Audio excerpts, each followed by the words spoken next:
Ano mo, Lin? Doon ka, oh. Saglit lang sis Layla. Dito lang sa baba. Walang problema yan. Ayan. Ay, naku, Diyos ko. Tayong tatlo. Lord. Lingon-lingon ka lang dyan. Upo ka dyan, bata. May tubig. Ha? Isa lang sa akin. May tubig. Maya, Uy, alam mo, paborito ko yung mga hanap ako ng ganito. Kaso pasilupin lang wala na ano. upuan. Alin? Yung mga paa.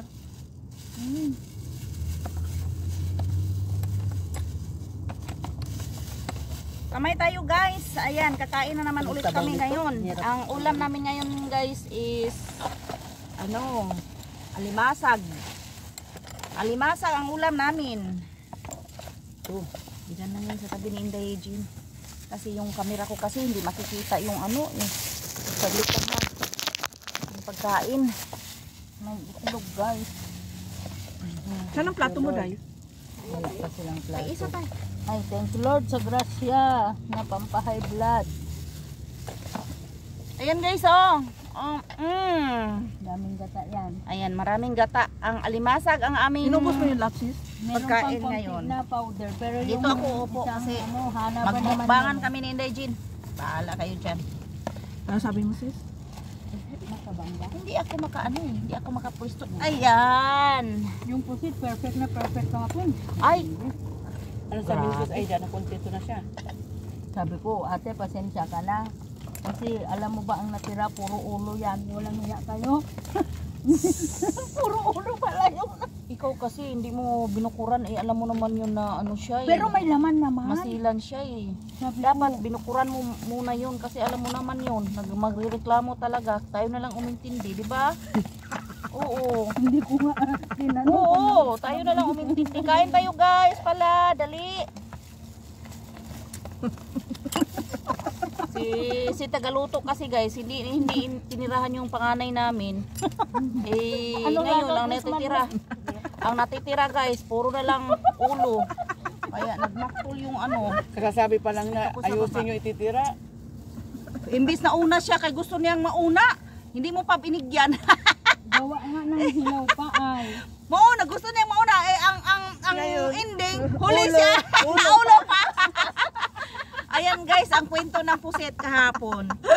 Ano yan?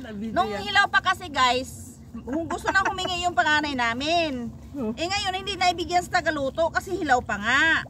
So ngayon, dinala niya dito, hindi pala niya nabukuran doon sa bahay pa lang. Ang nangyari guys, ang ending, ulo na lang ang natitira sa kanya. Hindi ako nagsaing nung araw na yun para hindi ko matikman yun. Ha? Tinabo ko. Diyos ko, hindi daw siya nagsaing. Ayan, ganyan talaga ang buhay namin dito mga OFW. Ano lang kami, para-paraan lang. Para sa mga kalaman na ng tiyan namin. Kain tayo guys, oh. Parang hindi pa daw bukas ang baka Monday. Mandi pa. Sa Pilipinas, Mandi daw, 31.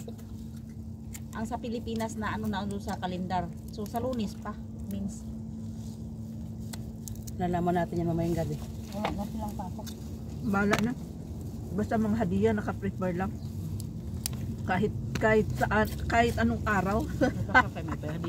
Magpausok ka na si Laila.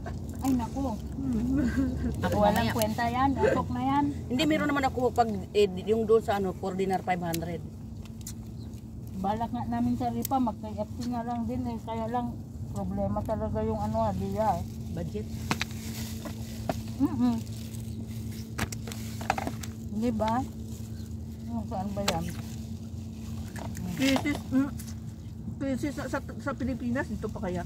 Kaya nga. Wala talaga.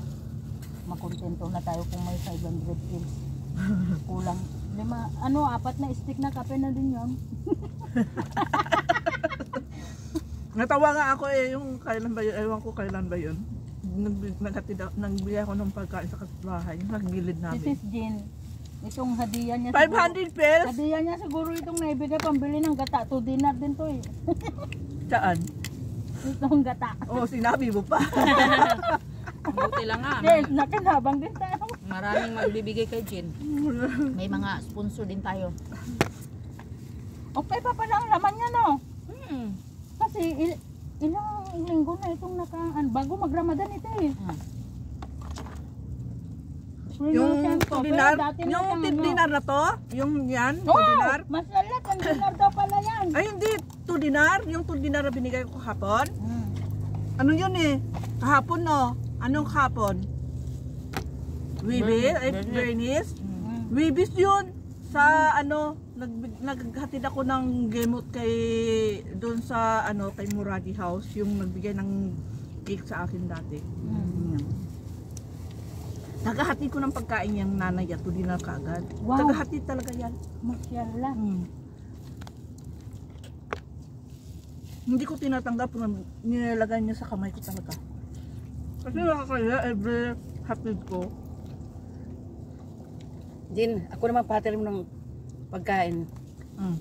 Sabi mo sa madam mo, ay, ano ba yan? Hindi ka mang kilala ah. Na-shoot yung ano, yung Ngayon ba siya? sinusundot ko yung salaman dito sa kape ko.